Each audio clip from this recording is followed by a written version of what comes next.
Government of India act of 1919 clearly defined? इसका मतलब है कि अंग्रेजों ने 1919 में जो नया कानून एक्ट बनाया था, उसने किस चीज को एकदम साफ-साफ क्लियरली तय किया था।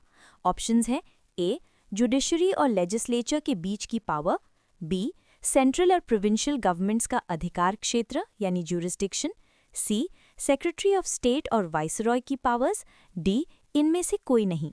अब इसका सिंपल एक्सप्लेनेशन सुनो। इमेजिन करो एक बड़ा सा घर है, इंडिया। पहले इस घर में सिर्फ पापा यानी सेंट्रल गवर्नमेंट की चलती थी। घर में कौन सा रंग होगा, खाने में क्या बनेगा, बच्चों की स्कूल फीस, सब कुछ पापा ही डिसाइड करते थे। लेकिन 1919 में अंग्रेजों ने एक नया रूल लाया जिसको government of India act of 1919 कहते हैं। इस रूल ने पहली बार घर के काम को दो हिस्सों में बांट दिया। पापा के काम यानी सेंट्रल लिस्ट, जैसे बड़े फैसले जैसे डिफेंस, फॉरेन अफेयर्स या करेंसी, पैसे, ये सब सेंट्रल गवर्नमेंट के पास रहेगा।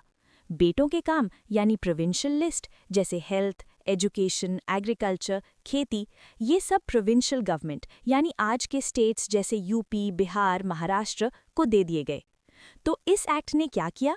इसने सेंट्रल गवर्नमेंट और प्रोविंशियल गवर्नमेंट के बीच में लाइन खींच दी कि तेरा काम ये है और मेरा काम वो है। इसीलिए इसका सही जवाब है option B, the jurisdiction of the central and provincial governments. याद रखने वाली बात, इस एक्ट को मॉन्टेगू-चेम्सफोर्ड रिफॉर्म्स भी कहते हैं। इसने पहली बार प्रोविंसेस यानी स्टेट्स को थोड़ी सी आज़ादी दी थी कि वो अपने लोकल मुद्दों पर खुद लॉ बना सकें।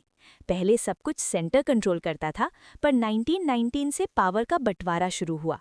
तो सिंपल लैंग्वेज में 1919 वाला एक्ट इक्वल्स काम का बंटवारा यानी सेंटर वर्सेस स्टेट्स।